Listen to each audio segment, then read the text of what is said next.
कार्तिक महीने का एक नियम बना लो आप भी, कोई सा भी एक नियम। शाम के समय पर दिया लगाऊंगी मैं बेलपत्री के पेड़ के नीचे, पीपल के वृक्ष के नीचे या आंवले के वृक्ष के नीचे। वहां लगाने नहीं जा सकती तो अपने दरवाजे के बाहर लगाऊंगी, तुलसी के क्यारे में लगाऊंगी। ये भी नहीं कर सकती, परिंदे पर दिया लगाऊंगी, जहां पानी का मटका हो, हंडा हो, वहां लगा दूंगी। ये भी नहीं कर सकती तो पूरे कार्तिक के महीने में दरवाजे पर मैं पानी छीटूंगी। इतना तो बना सकते हो कि अपने घर के दरवाजे पर मैं पानी छीट दूंगी, द्वार पर जल का छींटा कर दूंगी।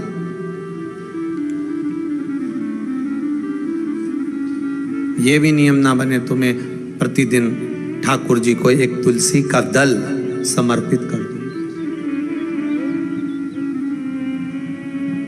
तुलसी का दल किसी भी महीने के अंतर्गत प्रसंग में आपने नहीं सुना होगा कि भगवान विष्णु और भगवान शंकर का मिलन हुआ, पर कार्तिक महीने की बैकुंठ चतुर्दशी का दिन एक ऐसा होता है जिस दिन शंकर और शंकर भगवान और भगवान विष्णु का मिलन होता है। एक बात आपको पहले भी कही, सारी दुनिया की दिवाली देखना और उज्जैन महाकाल के उस पावन नगरी में हरिहर मिलन देखना। केवल एक कार्तिक का महीना, एक महीना ऐसा है जिस महीने में भगवान भूत अधिपति भूतेश्वर भगवान शंकर और भगवान नारायण दोनों का मिलन हुआ है कार्तिक के महीने में। कार्तिक के महीने में इसलिए भगवान सारे महीनों में सबसे ज्यादा प्रियता महीना कौन सा है? बोलिए जरा। कार्तिक का महीना भगवान नारायण को अति प्रिय है, अति प्रिय।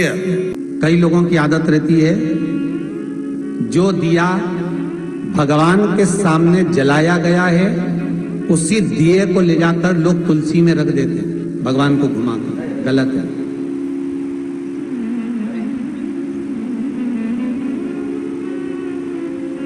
अखंड सौभाग्य पाने वाली नारियां, अखंड सौभाग्यवती स्त्रियां भगवान के सामने जला हुआ दिया ले जाकर तुलसी के क्यारे में नहीं रखती। तुलसी के क्यारे के पास शालिग्राम जी का नाम लेकर, ठाकुर जी का नाम लेकर अपनी कामना कर कर दीप प्रज्वलन करें और उस दिए को तुलसी के क्यारे में रखें तो नारी का अखंड सौभाग्य होता है।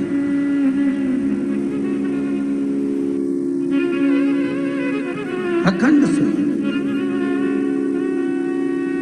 कई माताओं की आदत हमने देखी है, हाँ, दो पर्व या कोई घर में पूजन हो रही हो विशेष, जिसमें ब्राह्मण के मुख से, ब्राह्मण के मुखाग्रविंद से श्लोक बोले गए हो, मंत्र उच्चारण किया गया हो, या कोई विशेष पर्व है, उस दिन सारे देवताओं के लिए आपने दीप लगाया है, उसमें से दीप ले जाके आप तुलसी में रख सकते हैं। ब्राह्मणों ने पूजन कराया, उस दिन आप दीप ले जाकर, पर रोज प्रतिदिन मंदिर का दिया उठाकर आप वही दिया भगवान को लगा दिया, वही दिया तुलसी जी में रख दिया, वो श्रेष्ठता नहीं। वो श्रेष्ठता का भाव नहीं व्यक्त करेगा, आपको दीप बदलना।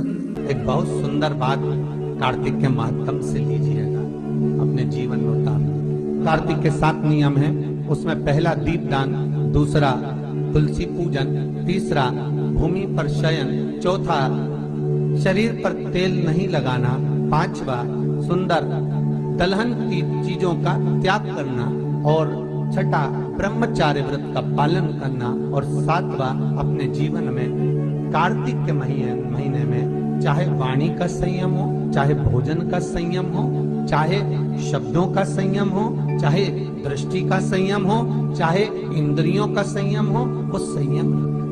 आप भले 7 नियम नहीं कर रहे कार्तिक के, भले एक नियम करो, पर वो नियम हमारा पूर्ण चलना चाहिए। उसके नियम की पूर्णता